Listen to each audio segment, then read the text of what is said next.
I'm documenting my epoxy resin journey because I want to show all the mistakes and all the errors that I make so that you don't have to make them. And a lot of these mistakes are things that just pop up along the way that you don't have a tutorial to tell you about. Keep in mind, you can go obviously at any pace you want to. This is my pace that I'm going at because I'm doing a certain design that I have in my head. So the area you're seeing right here is my living room. I'm covering my living room, hallway, and down to the entry area of my home. That's my coverage area of my epoxy flooring project.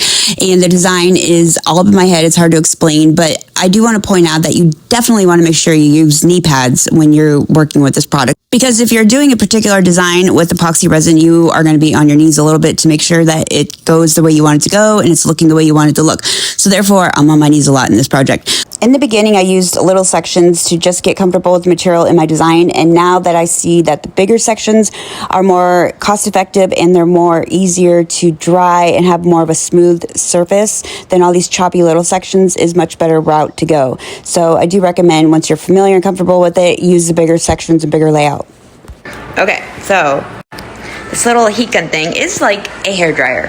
So watch, it does get the bubbles out. To get the design and the look that I'm going for, I experimented with a commercial grade fans, also with a hairdryer and the heat gun.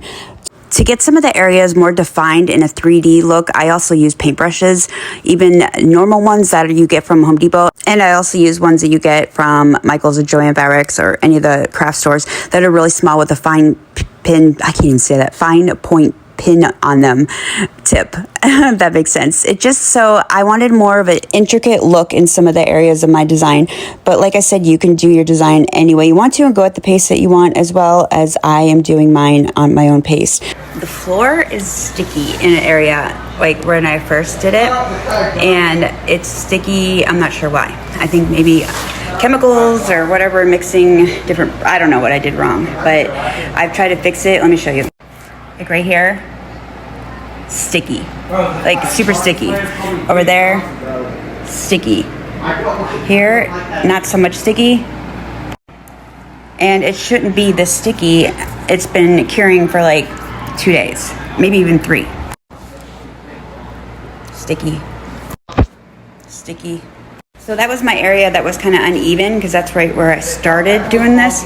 And I was just like learning what to do, you know? So I put a layer of epoxy on there, a clear coat, and then I put this stuff, this glaze stuff.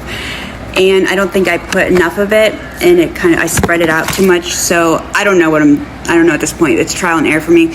So I'm gonna try a full coat of this in those sticky areas and see if it works or not. Because I thought it was dry, and I walked over it with a pair of socks on, and my whole sock was like, it's like stuck in it. So I'm like, fuck. So I don't know. The other part of the floor is dry, like hard as hell.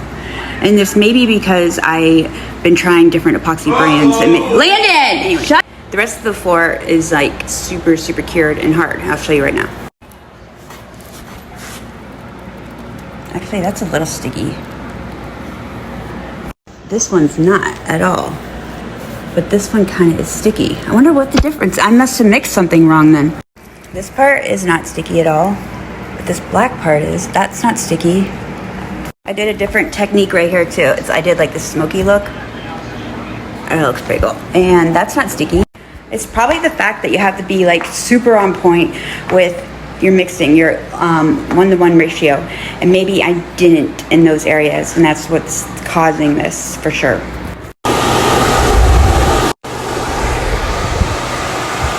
So I got things drying right now, so hey, take advantage of learning from my mistakes, for real. Who are you screaming at? So I